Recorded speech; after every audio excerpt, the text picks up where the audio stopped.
Hello everyone, Daniel here from the Next Issue Podcast. On today's video, I'll be doing a review for Bleach, Thousand Year Blood War Arc, Episode 20, I Am the Edge.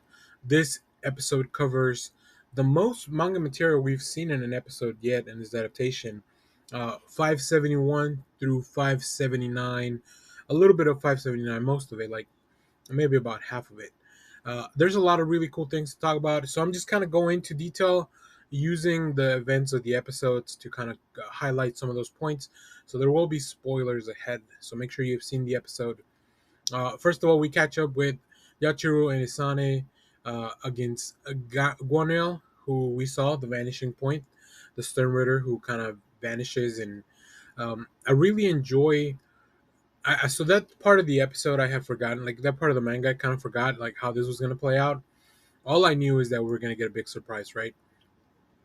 So we have, some really cool visuals when 1L does the version 3 of his power, where he is erased from existence, where it just kind of looks like this giant big tentacle monster thing, like that's kind of only in the background. It's a really neat way, but I really like, of course, that Yachiro, like, she has the fighting instinct. We get to see her Shikai, so that's all very cool. Uh, this episode was definitely going at a breakneck speed, trying to fit in all those things. I don't, it cut out a few things, but I think from the manga, but I think overall it did a good job because it's looking to adapt and highlight and stay in the tone of the fight that's coming up. So then we meet Grammy, who comes in, and as he is about to kill Yachiro with some really fantastic effects and animation of how like her arm crumbles as it's made of cookies, and then her whole body or her bones are made of cookies because of Grammy's power, who is the real V Stern Ritter, right? Not the Vanishing Point. So, yeah, I mean, we get finally the return of one of my favorite characters, Kinpachi. His design looks great after the fight he had with Unohana, to really forge and reforge his body until he could unleash the full amount of his powers that had been sealed away by his own insecurity of not finding someone who would be strong enough to matter. So that's really cool. We get a really cool zoom in on Kenpachi's blade as we go into the episode card. And then just to see how jagged and destroyed it is as we zoom in closer and closer, it looks really cool. Um, this fight is one of my favorites that we've had. This is probably my favorite episode of Core 2 after last week's. I think last week's episode with Rukia was outstanding. But this one's very close, right? Like, I really love Kenpachi as a character. I love how cocky he is. I think the voice work for both Kenpachi and Grammy's characters is really good. Although I will say, I think I like the actor for Kenpachi in the dub version better. So I can't wait to see how that sounds. In a few weeks when we get the dub adaptation of this. Uh, there's some really interesting use of CGI to highlight and to kind of bring forth Grammy's power of imagination. There's some lava that's spewed at Kenpachi. There's some guns and some firearms that are pointed at Kenpachi as he's trying to use everything he can in his imagination.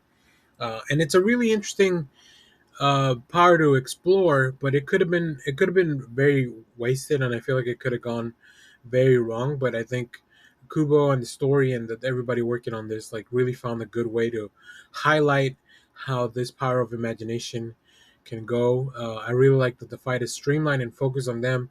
We only cut out to one of the other Stern Ritters who's looking in on the fight.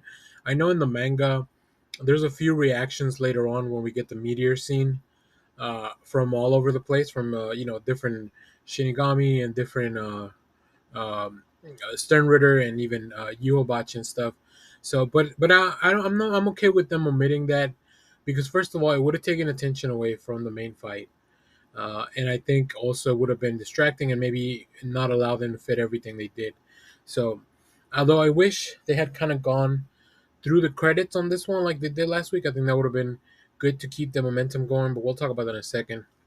Of course, Kenpachi cutting a meteor in half is some of the coolest things I've ever like. It is one of the scenes that I was waiting for to be animated, and I was not disappointed. And then we finally see Kenpachi's Shikai, And Grammy here starts to become desperate. He copies himself. He sends him off to space, like to die in space in the vacuum of space. And Kenpachi, like, first of all, the reaction there has like his internal liquids like boil and his eyes dry up, and like it looks amazing. I think it's animated very well.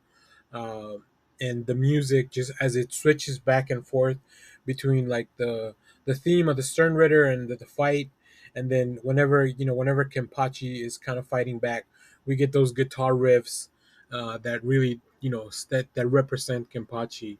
I think that was all very well done.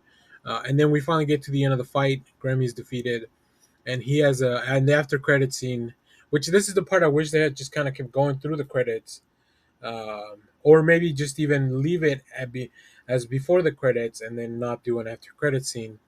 But we have Grammy kind of reminiscing about all the things he could have done and how he finally imagined himself dying because Kenpachi is a monster, right? So I love it. I love how cocky Kenpachi is and how brutal. Like he's one of those characters that is just like, yeah, I'm the strongest one, and that's all there is to me. There's not much there, but of course we know there's way more.